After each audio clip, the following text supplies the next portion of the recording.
Perkenalkan, nama saya Hikman Sirait. Saya sudah menikah. Saya dari tampangnya sudah kelihatan rainbow, Bapak Ibu ya. Nah, saya dari Batak. Istri saya Yuliana Mining Rusdianti, orang Jawa, Bapak Ibu. Memang sengaja minta sama Tuhan, Tuhan kalau bisa jangan kasih yang keras juga Tuhan. Kasihlah yang lembut dikit ya. Tuhan kasih yang dari Jogja, Bapak Ibu. Ya, kalau orangnya istri saya keinjak kaki satu, puji Tuhan, masih satu yang keinjek, syukur. Keinjek gua, puji Tuhan, nggak keinjek yang kepala gitu ya. Coba orang Medan, Bapak Ibu, mata, ya repot kita, Bapak Ibu. Baik, nah kami punya putra satu, Bapak Ibu. Istri saya pendidik, saya juga pendidik. Saya melayani, menjadi staf juga full timer di STT Battle the Way. Puji Tuhan, Tuhan udah izinkan saya mengeluarkan 3 buku ajar, Bapak Ibu, dan ini saya kirim kemarin ke Pak Pendeta untuk didoakan karena saya menulis buku The Great Commission, Bapak Ibu ya. Misi penyelamatan Allah di zaman akhir. Oh, judulnya agak-agak serem, Bapak Ibu ya. Saya pikir udah selesai, Bapak Ibu, udah setting semuanya. Sabtu dini hari jam 3 saya udah setting semua, Bapak Ibu. Saya pikir udah settle lah ini, nggak bisa tidur, Bapak Ibu. Sampai mau MDPJ, saya kira-kira tidurnya nggak nyampe 1 jam lah, Bapak Ibu. Kayak ada yang mengganggu. Tahu-tahu Tuhan ingetin, kamu lagi bicarain aku kok, kamu nggak ngomongin aku. Jadi saya coba kaitkan kajian akademik tentang pencurahan Roh Kudus, Bapak Ibu. Ya, saya hanya senggol-senggol dikit tentang Roh Kudus. Roh Kudusnya ngambek, Bapak Ibu ya. Kamu lagi bicarain saya kok, kamu nggak bahas panjang lebar tentang saya gitu kan? Iya Tuhan. Udah 100% tinggal masuk percetakan, Bapak Ibu. Ubah lagi, Bapak Ibu. Puji Tuhan, belum selesai akhirnya, Bapak Ibu. Ya, dukung doa saja, Bapak Ibu. Kalau sudah selesai, saya akan kirim ke Pak Pendeta, Bapak Ibu ya. Bapak Ibu dapat free saja. Saya nggak pernah jual buku, Bapak Ibu, karena saban nulis buku, Tuhan yang saya tahu, saya nulis urusan duit, urusan Tuhan. Ya, giliran saya yang penting pusing nulisnya aja.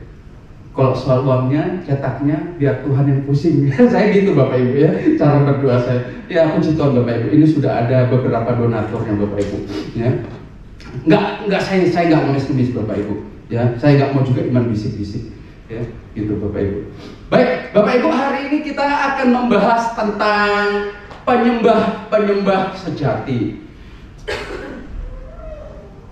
Saya berpikir, mengapa ini penting untuk kita bahas?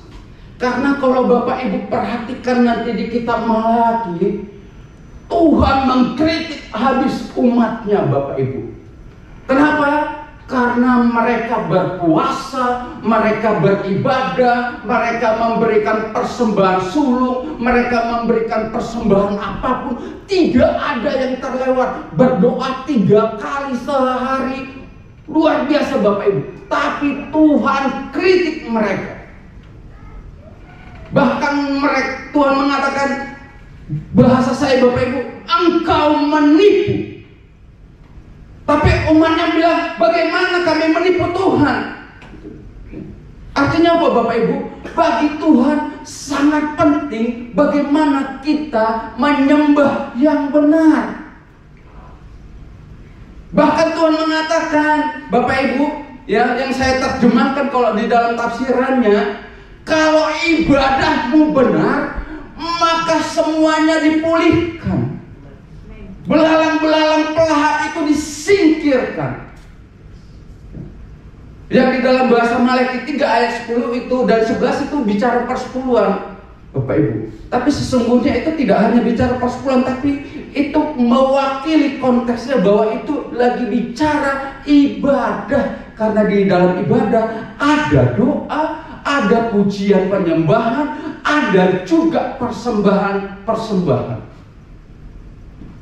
Jadi Tuhan mau kita punya sikap hati yang benar untuk menyembah. Karena dengan demikian, maka hidup kita bisa dipulihkan. Baik, Bapak Ibu, ayat ini memang agak aneh, Bapak Ibu ya. Kita siapkan Bapak Ibu dari Matius 2 ya. Firman Tuhannya terambil dari Matius 2 ayat 1 dan seterusnya Bapak Ibu. Tapi saya akan baca beberapa teks saja Bapak Ibu ya. Saya akan baca beberapa teks. Nanti Bapak Ibu baca di rumah dari ayat 1 sampai ayat 12 Bapak Ibu ya. Saya bacakan saja Bapak Ibu. Matius 2 ayat 1, Lembaga Alkitab Indonesia memberikan judul perikop orang-orang Majus dari timur. Sesudah Yesus dilahirkan di Betlehem di tanah Yudea pada zaman Raja Herodes, datanglah orang-orang Majus dari timur ke Yerusalem dan bertanya-tanya, di manakah dia raja orang Yahudi yang baru dilahirkan itu? Kami telah melihat bintangnya di timur dan kami datang untuk menyembah dia. Saya lompat ayat 4 ya. Maka dikumpulkannya semua imam, kepala dan ahli Taurat bangsa Yahudi. Ini Herodes Bapak Ibu. Lalu dimintanya keterangan dari mereka di mana Mesias akan dilahirkan. Ayat 5, mereka berkata kepadanya, di Betlehem di tanah Yudea, karena demikian ada tertulis dalam kitab para nabi. Amin firman Tuhan. Bapak Ibu, ini teks memang bicara tentang orang Majus dari timur. Pak, ini bukannya biasanya korban Natal, benar Bapak Ibu. Tapi kita hari ini memperingatkan Paskah. Di dalam tradisi Rasuli Bapak Ibu, kematian dan kebangkitan itu satu paket disebut dengan Paskah. Itu tradisi Rasuli ya. Kadang saya kalau kirim hari Jumat, selamat Paskah, orang kaget belum Paskah, ini masih kematian, masih Jumat. Iya, dalam tradisi Rasuli itu udah masuk Paskah Bapak Ibu, satu paket. Penderitaan, kematian, kebangkitan itu satu paket. Nah Bapak Ibu, sebelum lebih lanjut saya mau menyampaikan lebih dahulu, selamat Paskah Bapak Ibu. Selamat bersukacita atas kematian Tuhan Yesus. Baru kali ini kita Bapak Ibu mengucap syukur kalau ada yang mati ya. Biasanya kualat kamu ya. Selamat bersukacita Bapak Ibu. Baik, kita lanjut Bapak Ibu. Nah, mengapa ini saya ambil? Bapak Ibu, kalau kita khotbah udah biasanya tentang kematian Yesus, tapi yuk kita kilas balik, flashback ya. Supaya apa? Supaya kita tahu bagaimana kita meresponi kematian Yesus, tapi juga bagaimana kita meresponi kelahiran Yesus. Nah, Bapak Ibu, boleh slide-nya? Langsung saja satu halaman ya. Nah, Bapak Ibu, dikatakan orang Majus dari timur, di dalam bahasa Yunaninya disebut magos, Inggrisnya disebut magi. Ini kata orang magic Bapak Ibu, ini sihir. Bapak Ibu, ini bahasa Yunani, magos itu atau magi dalam bahasa Inggris itu di dalam tradisi Alkitab itu biasanya disebut orang-orang yang bijaksana. Kalau di dalam tradisi perjanjian lama dunia kuno, orang-orang bijaksana itu yang mana Bapak Ibu? Orang-orang bijaksana itu termasuklah penasihat raja, ahli nujum, tukang ramalnya raja dan seterusnya Bapak Ibu ya. Nah, itu penasihat raja Bapak Ibu ya. Dan kalau di dalam tradisi dunia kuno ini termasuk tangan kanan raja Bapak Ibu. Nah, persoalannya orang Majus itu mengatakan Bapak Ibu, ini mereka bukan orang, dia penasihat raja tapi bukan orang-orang biasa Bapak Ibu. Ini orang-orang pintar Bapak Ibu. Dan khusus orang Majus, mereka adalah ahli-ahli di dalam ilmu perbintangan ya. Dan di dalam astronomi itu ilmu perbintangan, astrologi itu ilmu meramal melalui bintang-bintang. Jadi mereka menguasai dua hal ini Bapak Ibu. Nah, ini perlu saya jelaskan supaya Bapak Ibu memahami dulu latar belakangnya. Nah, di dalam konsep tradisi dunia kuno Bapak Ibu, di kalangan orang pintar termasuk ahli ramal perbintangan ini Bapak Ibu, astronomi, ketika mereka melihat satu bintang ya, yang di dalam bahasa sebetulnya bukan bintang timur, bintang di timur, tapi orang mengatakan bintang Daud. Tapi sebetulnya tradisi kuno mengatakan itu bukan bintang Daud Bapak Ibu, tapi bintang raja. Next saja ya. Bintang raja. Nah, ketika mereka melihat bintang raja, maka ada satu konsep. Apa yang terjadi di langit, maka terjadi di bumi. Ketika mereka melihat bintang raja, telah raja semesta di langit sana, maka raja itu pun turun di bumi, lahir di bumi. Itulah yang menjadi satu sikap bagi mereka. Mengapa mereka mencari Yesus? Karena mereka tahu yang lahir adalah raja semesta Allah. Perhatikan Bapak Ibu, ini orang magic, orang yang bukan umat Tuhan, ya. Luar biasa. Kita lanjutkan. Bapak Ibu dikatakan dari timur. Mana itu? Beberapa literatur dan tradisi kuno mengatakan Bapak Ibu, timur itu ada dua Bapak Ibu. Kemungkinan Babel, kemungkinan Persia. Yuk kita lihat Bapak Ibu. Kalau Babel, ya, itu terakhir dihancurkan oleh Persia. Ya, jadi Mesir, Asyur, Babel, baru Persia Bapak Ibu. Ya. Babel itu jaraknya di sana Bapak Ibu. Bapak Ibu bisa lihat ya. Nah, ini Persia, Babel itu agak di atasnya Bapak Ibu, Babilonia ya. Nah, jadi kalau kita mau melihat ke Babel Bapak Ibu, itu rasanya nggak mungkin karena kerajaan terakhir yang masih eksis itu adalah Persia di timur. Tapi Persia dikalahkan oleh Romawi Bapak Ibu.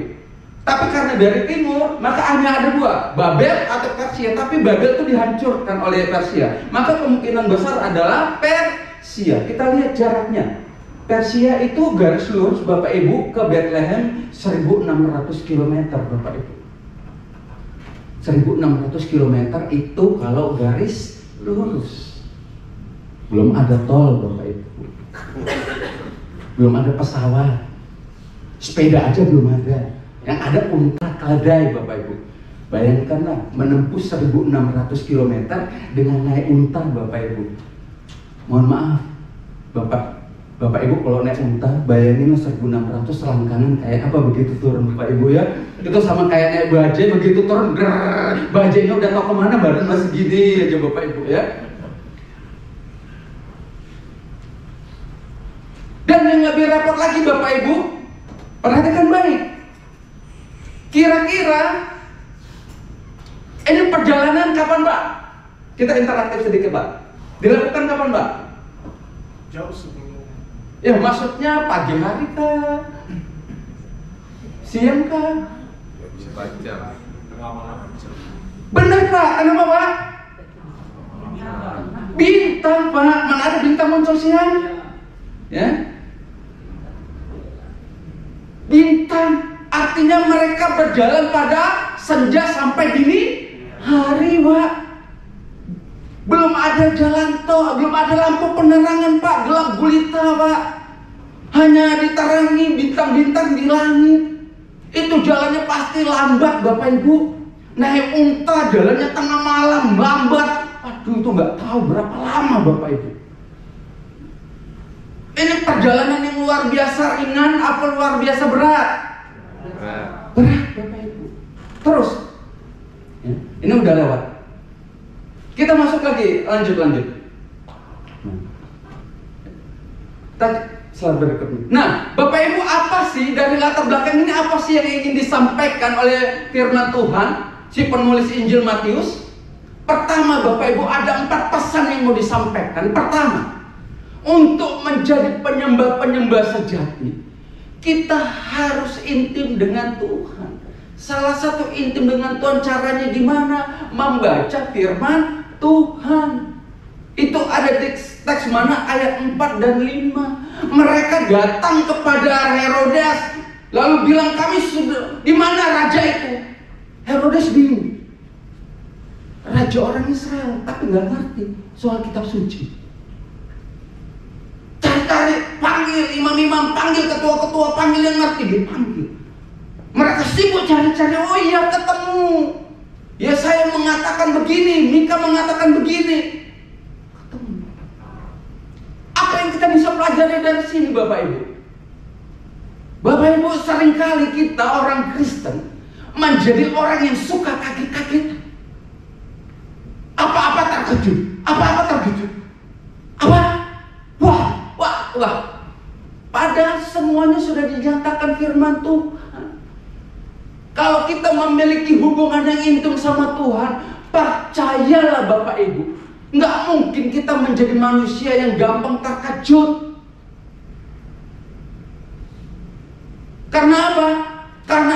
firman Tuhan. Mazmur kan mengatakan firman-Mu, ya kan? Hafal apa lupa? Menjadi pelita Bapak Ibu, menjadi terang bagi jalan-jalan kita. Dan kalau Bapak Ibu perhatikan, dunia ini semakin kacau apa semakin baik? Semakin kacau Bapak Ibu. Kalau kita nggak mempunyai hubungan yang intim sama Tuhan, percayalah, kita pasti terlindas oleh zaman. Kita bakal ikut-ikutan, kita pasti tergoncang. Kenapa kita butuh Tuhan? Dan untuk kita memiliki hubungan intim, caranya tentu saja pertama baca firman Tuhan. Kedua berdoa Bapak Ibu. Jangan datang kepada Tuhan ketika kita dalam keadaan kepepet, nggak baik. Datang setiap hari seperti engkau berkomunikasi sama suami atau sama istrimu, seperti engkau berkomunikasi sama anak-anakmu. Tiap hari ada hubungan ini. Tak kenal maka tak sayang. Kalau engkau nggak kenal Tuhan, bagaimana mungkin engkau sayang Tuhan? Dan bagaimana mungkin Tuhan juga sayang sama kita? Kalau ada dua orang, satu sangat intim sama Tuhan, kita nggak intim sama Tuhan, dua-dua diizinkan masuk masalah. Yang Tuhan tolong yang mana Bapak Ibu? Yang dikenal dong, benar nggak? Sederhana Bapak Ibu, ada dua orang datang sama saya, satu intim sekali, satu hanya kenal biasa Bapak Ibu, jarang-jarang datang hanya ketika perlu. Dua-duanya terlibat masalah, butuh uang Bapak Ibu. Yang satu, Pak Hikman saya, dia belum ngomong aja, udah tenang, selesai masalah. Yang satu Bapak Ibu ngasih 1 juta alasan juga belum tentu saya kasih. Itu logika kan? Kenapa? Karena saya sudah kenal yang ini, saya nggak kenal. Maka Bapak Ibu mari, hari-hari kita harus intim sama Tuhan supaya kita ngerti. Suatu saat Bapak Ibu, dulu HP masih mahal Bapak Ibu ya, itu tahun 91 saya punya HP Bapak Ibu. Wah itu Nokia itu segede gaban Bapak Ibu. Mohon maaf, anjing aja takut dekat-dekat Bapak Ibu. Ya. Saking gedenya Bapak Ibu. Kartu perdana masih 1.500.000. Saya yakin bapak-bapak yang seusia saya pasti paham lah Bapak Ibu. Nggak ada orang kayak zaman sekarang HP dikantongin Bapak Ibu. Dulu HP ditenteng Bapak Ibu, bangga. Ya. Benar kan Bapak-bapak? Oh bangga Bapak Ibu. Tapi saya masih naik angkutan umum Bapak Ibu. Saya turun di Grogol, ada dua, Metro Mini sama angkot. Saya mau naik angkot, Tuhan bilang Metro Mini. Tuhan, jangan Metro Mini lah, banyak saudara saya di sini. Paham ya Bapak Ibu ya? Markus, Yohanes, Lukas ada di situ.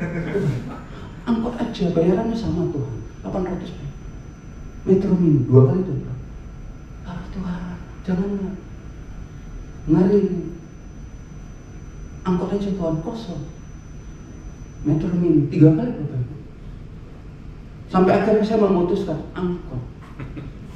Begitu turun Bapak Ibu nangis, apa hilang? Ternyata Bapak Ibu, saya turun dari angkot, HP hilang. Nabung gaji berapa bulan itu Bapak Ibu. Ya. Ngerti maksudnya Bapak Ibu? Tuhan udah bicara saja, saya nggak peka. Bagaimana mungkin kita bisa peka, dan bagaimana mungkin Tuhan mau bicara sama kita kalau Tuhan nggak punya hubungan intim? Saya sudah agak intim itu Bapak Ibu, tapi nggak peka kan? Masih suka agak nakal ini Bapak Ibu. Ya Tuhan izinkan, nangis. Mari Bapak Ibu, renungkan firman Tuhan, ajak Tuhan berkomunikasi. Kita ini terbatas dalam banyak hal. Kita nggak tahu masa depan kita, hanya Dia yang tahu, Tuhan yang Maha tahu. Kalau engkau nggak tahu ke hari esok, Tuhan tahu. Jangankan hari esok, 100 tahun ke depan pun Tuhan tahu. Jadi Dia akan katakan, Hikman, jangan naik Metro Mini, HP-mu pasti hilang. Tapi saya nggak ngerti, saya lewat. Kamu jangan begini, karena nanti akan begini. Kenapa? Karena Tuhan tahu. Makanya kita perlu dekat-dekat yang Maha tahu, supaya ketidaktahuan kita bisa ditutupi dengan yang Maha tahu. Maka dengan demikian selamatlah kita dari bencana. Orang Majus, Bapak Ibu, kenapa? Apa hubungan membuka firman Tuhan dengan orang Majus? Bapak Ibu perhatikan, orang Majus itu bukan hanya ahli di dalam ilmu perbintangan, tapi orang-orang dunia kuno, Bapak Ibu, mengakui Allah Israel itu Allah yang luar biasa. Kasusnya yang mana, Bapak Ibu? Bapak Ibu bisa bayangkan, Musa yang nggak bisa apa-apa bisa membuat Mesir, negara adidaya zaman kuno, hancur lebur babak belur, Bapak Ibu. Musa dengan hanya tongkat bisa belah laut, Bapak Ibu. Nggak ada satu manusia di muka bumi pun begitu. Makanya ketika orang Israel mau masuk ke tanah Yeriko, si Rahab udah bilang, seluruh negeri ini takut dan gentar. Karena apa? Sudah dengar peristiwa laut terbelah.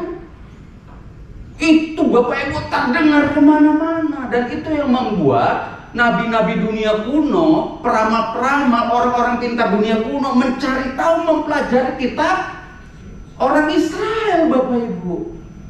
Nanti Bapak Ibu perhatikan, beberapa nama Firaun itu selalu pakai Mose, Firaun Mose. Nah, penghargaan terhadap Musa yang begitu luar biasa.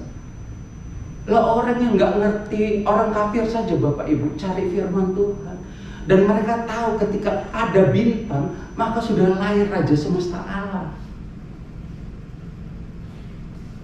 Masakan kita, Bapak Ibu, yang sudah kenal Kristus, nggak mau cari tahu apa sih yang ada di Alkitab, apa sih yang menjadi isi hatinya Tuhan?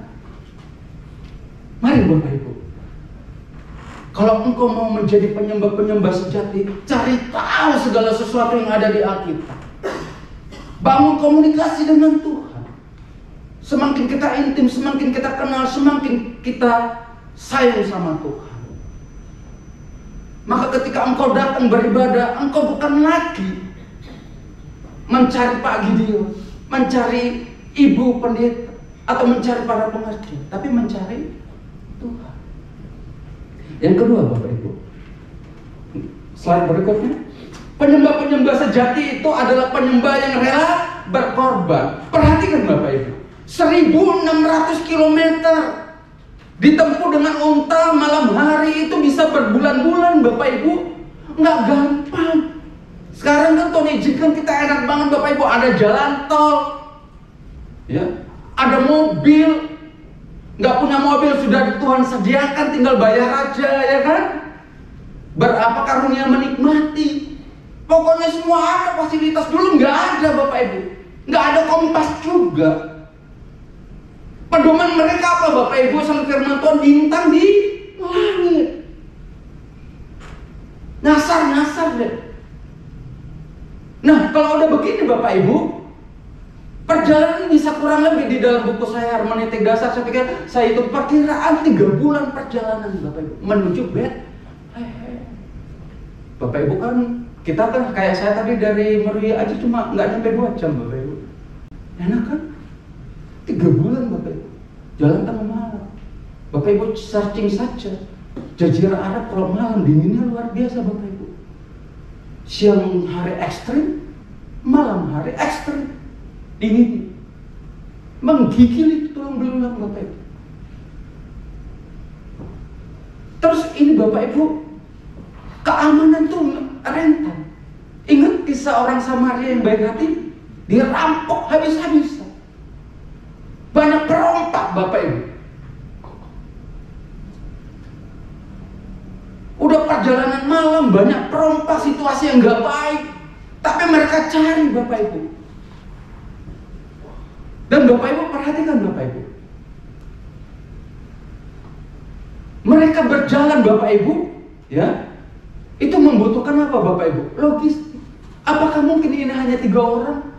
Adik-adik sekolah minggu, berapa orang Majus? 3 Kak. Kenapa? Persembahannya ada 3 Bapak Ibu, ya.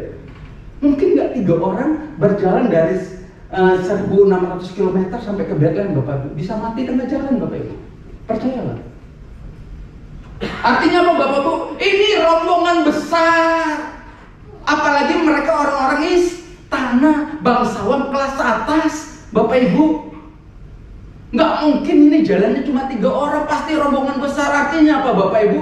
Mereka pertama, mereka membutuhkan waktu perjalanan yang cukup jauh.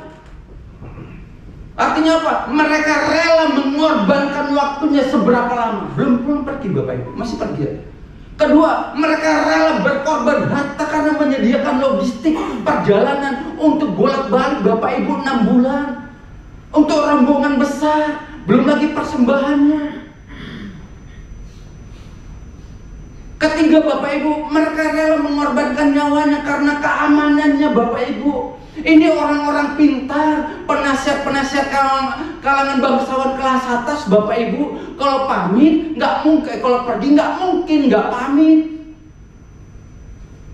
Bapak Ibu punya anak, yang punya anak marah nggak kalau anaknya pergi main nggak pamit? Marah Bapak Ibu. Bayangkan bangsawan kelas atas pergi main nyolong-nyolong boy Bapak Ibu, mati dia Bapak Ibu.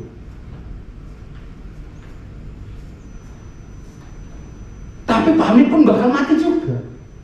Tuan Raja, kami mau nikah Bapak Ibu. Tapi kan harus disampaikan Bapak Ibu. Kita coba berimajinasi Bapak Ibu yang sesuai konteks. Mau kemana?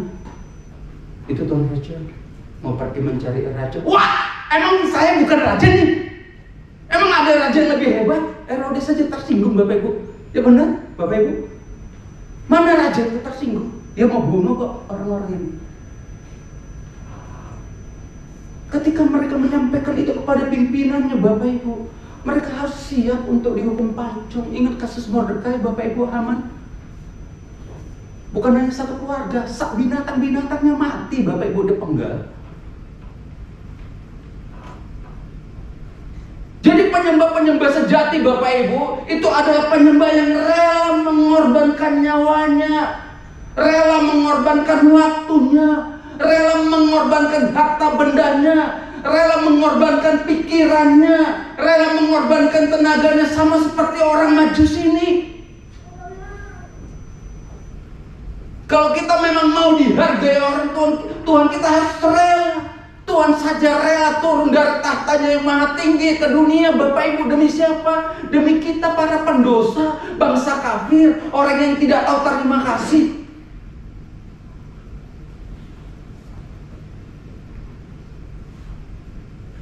Maka nanti ke depannya Bapak Ibu, kalau engkau melihat hujan-hujan, nggak peduli hujan, aku mau cari Tuhan Yesus, sama seperti orang Majus. Amin. Ada korban pembangun Bapak Ibu, berikan, aku nggak peduli, aku mau cari, aku rela korban. Undangan doa Bapak Ibu, udah capek baru pulang kerja, ayo mari korbankan waktumu, aku mau berdoa bersama saudara seiman di gereja ini. Inilah yang mau Tuhan ajarkan, sikap rela berkorban apapun. Kita belajar dari orang Majus. Dan sebetulnya ini sarkas Bapak Ibu. Kenapa sarkas? Karena yang dikasih contoh bangsa kafir Bapak Ibu. Kalau yang dikasih contoh Pak Gideon, saya nggak tersinggung Bapak Ibu. Sama-sama orang Kristen, benar Pak? Yang Tuhan kasih contoh orang yang nggak ngerti Tuhan, bangsa kafir Bapak Ibu. Ngeri-ngeri sedap nih Tuhan kita ya. Ini kan sama kayak orang Samaria yang murah hati Bapak Ibu. Kenapa sih Tuhan Yesus tarik perkara? Harusnya yang dipuji orang Israel aja. Yang dipuji musuhnya orang Israel, Samaria. Ya kan? Makanya ngamuk-ngamuk orang ini, orang Yahudi sama Tuhan Yesus ya. Tapi itu bentuknya sarkas Bapak Ibu. Ironi. Selanjutnya Bapak Ibu, yang ketiga, penyembah-penyembah sejati itu adalah orang yang rela menanggalkan ego Bapak Ibu. Perhatikan baik Bapak Ibu, rela menanggalkan ego. Ini bangsawan, orang penting, datang dengan pakaian kemewahan, rombongan besar. Begitu dia lihat di sana Bapak Ibu, bintangnya berhenti. Teks mengatakan bintangnya berhenti, artinya di situ. Dan mereka melihat, astaga ya Tuhan, kok raja lahirnya nggak di hotel bintang 5, Kok nggak di istana? Raja lahirnya kandang domba. Ampun. Tahu aja, domba kambing kalau baunya kemana-mana. Kan hadiratnya berasa 200 meter Bapak Ibu. Wah, sesak yang berat. Dia lihat, kandang domba. Mundur, maju, apa mundur? Suatu saat saya ngobrol di gereja Bapak Ibu. Biasa kalau duduk paling belakang kan sumber gosip Bapak Ibu ya. Bukan di sini Bapak Ibu ya, kan sini. Kalau belakang terus gereja apaan sih? Kursi goyang-goyang. Memang dari kursi plastik Bapak Ibu. Ya. AC-nya kencang banget Bapak Ibu. Kebut-kebut Bapak Ibu. Kipas maksudnya Bapak Ibu. Nggak ada AC Bapak Ibu. Gereja gini amat. Udah gitu angkat kaki Bapak Ibu. Tuhan Yesus. Ini di luar sana Bapak Ibu. Tapi perhatikan baik orang Majus. Apakah dia mundur begitu lihat Raja semesta alam itu lahir di kandang domba? Tidak. Mereka merangsek maju ke dalam. Itu yang dikatakan teks. Imam orang Israel, Bapak Ibu orang Yahudi itu pakaiannya 7 lapis. Dan rumbennya itu Bapak Ibu bisa bersihin jalan. Sama. Ini orang-orang kalau galangan atas Bapak Ibu. Kalau jalan tuh ngebersihin. Sebersih-bersihnya kandang domba tetap aja bau domba. Mungkin ada ketinggalan nya juga. Kena lah itu pakai. Tapi Bapak Ibu, ini pilihan. Mereka bisa saja pergi meninggalkan tempat itu dan kembali ke kampung halamannya dengan kecewa. Tapi mereka sudah punya satu tujuan. Mereka meninggalkan kampung halamannya untuk mencari Raja semesta alam. Entah apapun situasi yang kami lihat, kami hanya mau tahu, kami cari Raja semesta alam itu. Dan kami sudah menemukan. Ketika kita beribadah, kalau memang fasilitasnya oke, terima puji Tuhan, haleluya. Tapi kalau enggak pun, engkau bukan mencari fasilitas. Itu hanya fasilitas yang membantu kita Bapak Ibu. Multimedia itu hanya membantu. Singer worship itu membantu. Musik yang baik itu membantu. Tapi pernahkah engkau berpikir, atau kita berpikir, ketika kita berangkat dari rumah, cepat, ayo cepat. Loh, kenapa? Kita mau ketemu dengan kekasih jiwa kita Tuhan Yesus. Ayo cepat, jangan biarkan Tuhan Yesus menunggu kita. Kita yang harus tunggu Tuhan kita. Ayo cepat, semangat Bapak Ibu. Itu sepakatan kita pacaran dulu Bapak Ibu. Apapun dilakukan ya kan. Udah lama saya enggak, baru bentar, paling udah 2 jam. Tahu jangan kalau perempuan dandan kan Bapak Ibu ya, masih pacaran.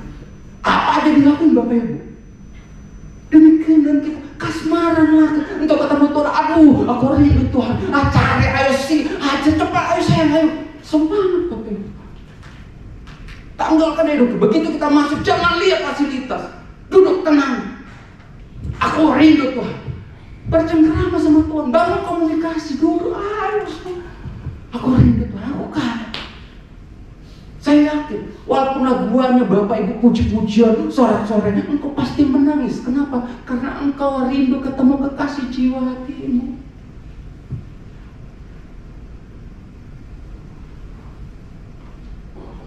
Engkau nggak lihat lagi fasilitasnya. Kenapa? Sekali lagi, karena kita memang mau cari kekasih jiwa kita, Raja semesta alam yang sudah menyelamatkan kita, Tuhan yang rela mati buat kita. Nggak ada pribadi manapun di muka bumi yang rela mati bagi orang berdosa. Hanya Yesus.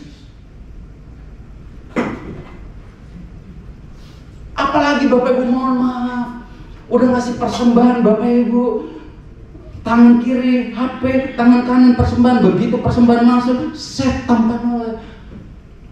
Pakai angkat kaki lagi kan, itu yang saya baca lihat Bapak Ibu. Di mana penghormatan kita kepada Tuhan?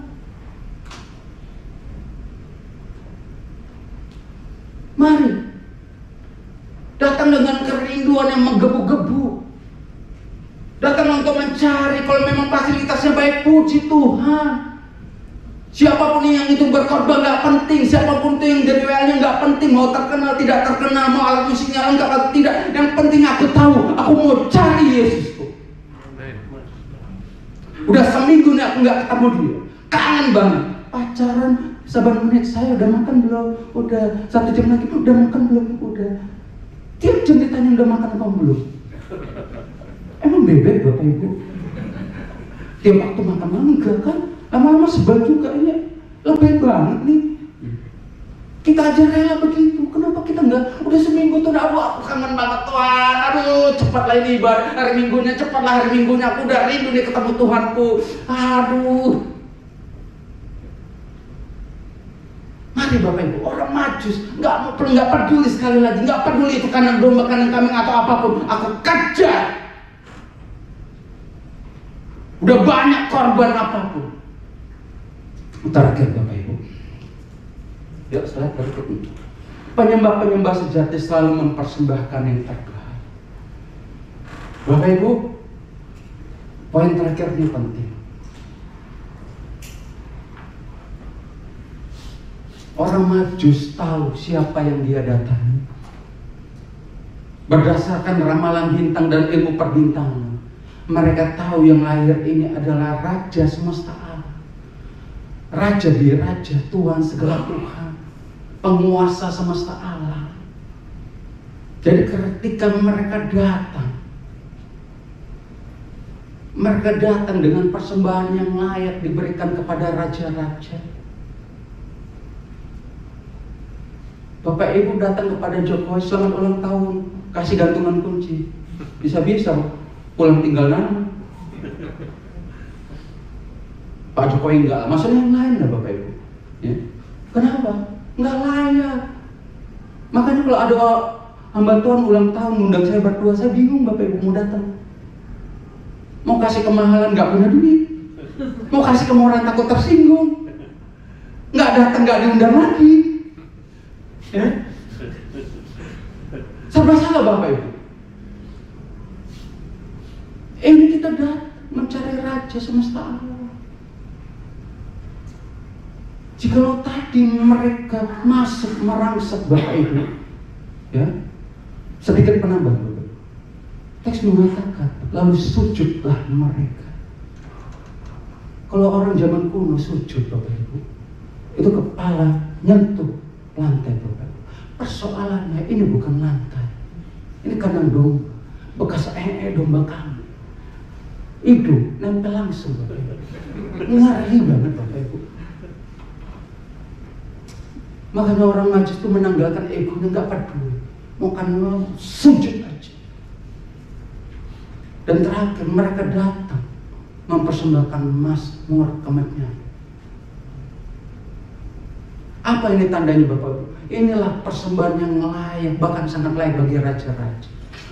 Pak, kemenyan itu mah untuk dukun, itu mah zaman now, zaman kuno mah. Kemenyan itu dupa yang harum dibayar Allah Bapak Ibu. Nanti Bapak Ibu baca Queen of Sheba datang kepada Salomo, salah satu persembahannya apa Bapak Ibu? Kemenyan. Karena kemenyan itu mahal sekali Bapak Ibu, harganya luar biasa.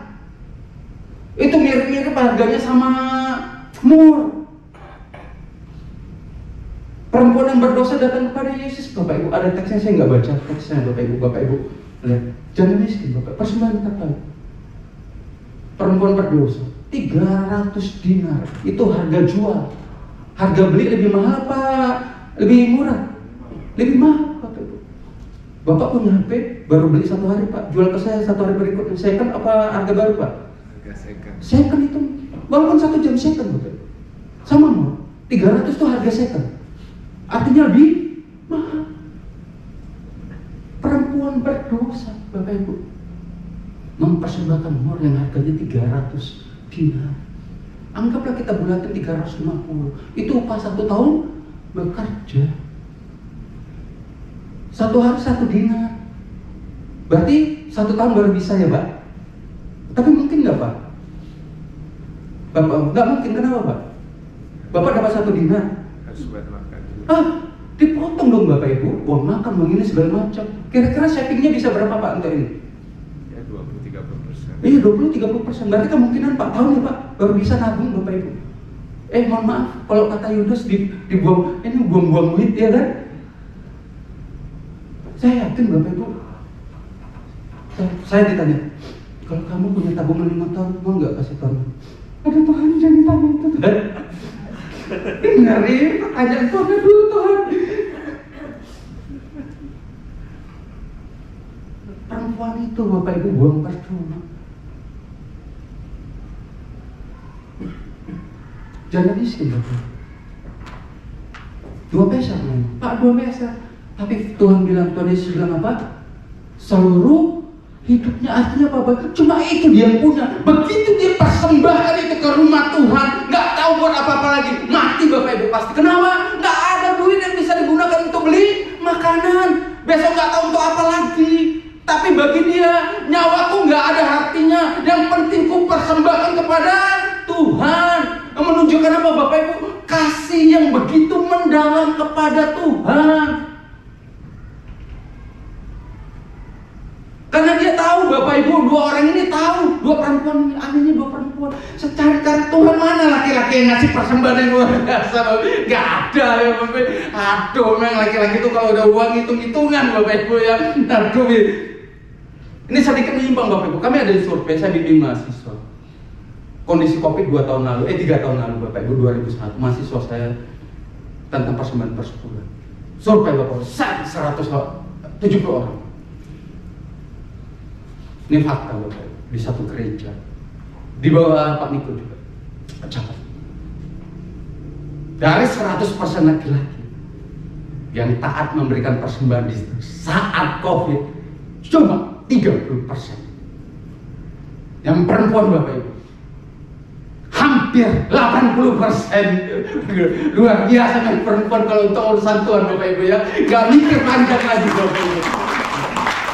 Dan yang lebih lucu Bapak Ibu, semakin rendah tingkat pendidikan perempuan itu, semakin getol kasih ke Tuhan. Jadi semakin pintar orang, ternyata mikirnya makin panjang Bapak Ibu. Ya, makin hitung-hitungannya makin ngeri Bapak Ibu. Oh, ini kayaknya potong utang dulu, potong ini ya, nggak ada ya Tuhan kasih maklum gitu Bapak Ibu ya. Tapi itu fakta Bapak Ibu, fakta. Itu di tengah kondisi COVID Bapak Ibu, bayang. Dalam keadaan susah. Jadi saya pikir ini alkitabiah perempuan-perempuan ini Bapak Ibu. Ya. Bapak-bapak pantas saja uang setoran gue habis mulu ya. Rupanya istri pindah ke gereja gitu ya. Nah Bapak Ibu, sekali lagi, orang Majus itu mengerti yang dia datangi siapa? Raja semesta alam. Maka persembahan yang layak kepada Raja semesta alam itu harus diberikan bentuknya apa? Mazmur, kemenyan. Ini persembahan yang sangat mahal yang memang diberikan kepada raja-raja. Maka kita kembali tanyakan kepada diri kita ketika kita datang menemui kekasih jiwa kita, datang dengan menggebu-gebu. Mari Bapak Ibu, apa yang bisa kita berikan kepada Tuhan? Kita seringkali menuntut, tapi kita tidak mau memberi. Tuhan, aku mau A, mau B, mau C. Tapi pernahkah kita tanya kepada Tuhan, Tuhan, Engkau mau apa dariku? Engkau mau berapa persembahan?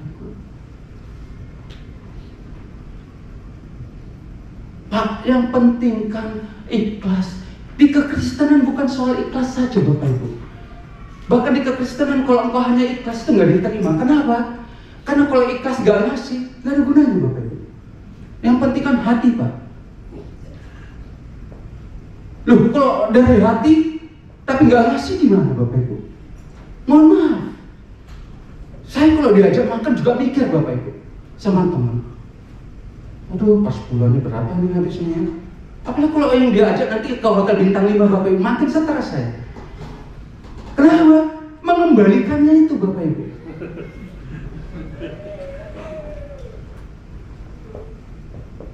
Bapak Ibu, kita rela buang duit untuk apapun, bahkan untuk yang jatuhnya ke kakus. Benar? Pernahkah kita berpikir untuk memberikan yang terbaik kepada Tuhan yang sudah menyelamatkan kita? Pantaskah kita berikan segini kepada Tuhan yang sudah berkorban buat kita mati di kayu salib? Sehingga kita yang harusnya binasa, tapi dia jadi binasa. Harusnya kita berdosa, dia dibuat berdosa karena kita. Harusnya kita miskin, kita jadi kaya dan dia jadi miskin. Harusnya kita ada di neraka, kita jadi di surga. Di dalam kekristenan, ketika engkau beri persembahan, engkau lihat yang kita berikan ini adalah Raja semesta alam, Raja yang sudah menyelamatkan nyawa. Layak. Artinya di kekristenan itu juga proporsional diperlukan, Bapak. Kalau engkau punya gadget iPhone, mobilmu Mercy, layakkah kita memberikan itu hanya, mohon maaf Bapak Ibu, saya sebut nilai 5.000?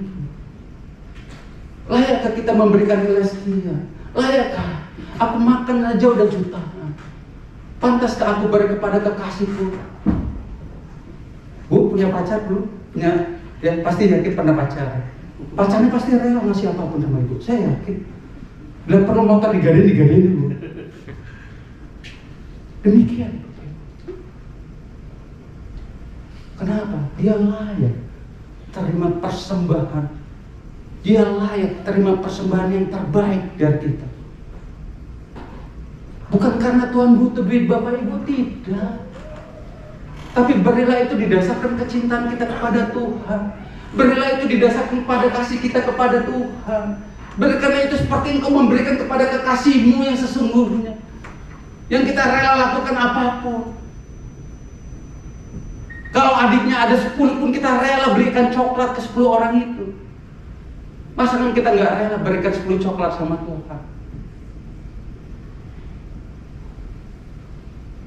Sekali lagi, bukan karena Tuhan butuh. Apa yang kita punya itu milik Tuhan. Tapi Tuhan mau lihat, adakah orang yang memberikan penghargaan kepadaku karena aku Raja semesta? Mari. Ada waktunya kita meminta, ada waktunya kita memberi. Dan ketika kita memberi, berilah dengan persembahan yang terbaik yang bisa kita berikan. Dengan sikap hormat, dengan sikap yang tunduk, dengan sikap kecintaan.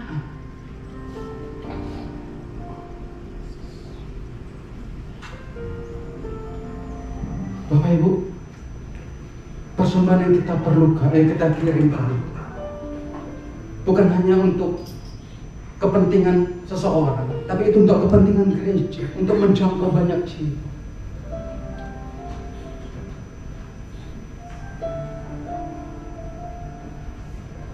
Saya tadi malam menulis Bapak Ibu, seperti saya bilang, kamu menulis tentang aku, tapi kenapa engkau nggak bahas tentang aku? Biar orang mengenal aku. Kan banyak orang Kristen tahu Roh Kudus, tahu Yesus, tahu Allah Bapa, tapi dia nggak kenal hanya di kulit saja. Ya Tuhan, apakah engkau sudah kenal aku itu?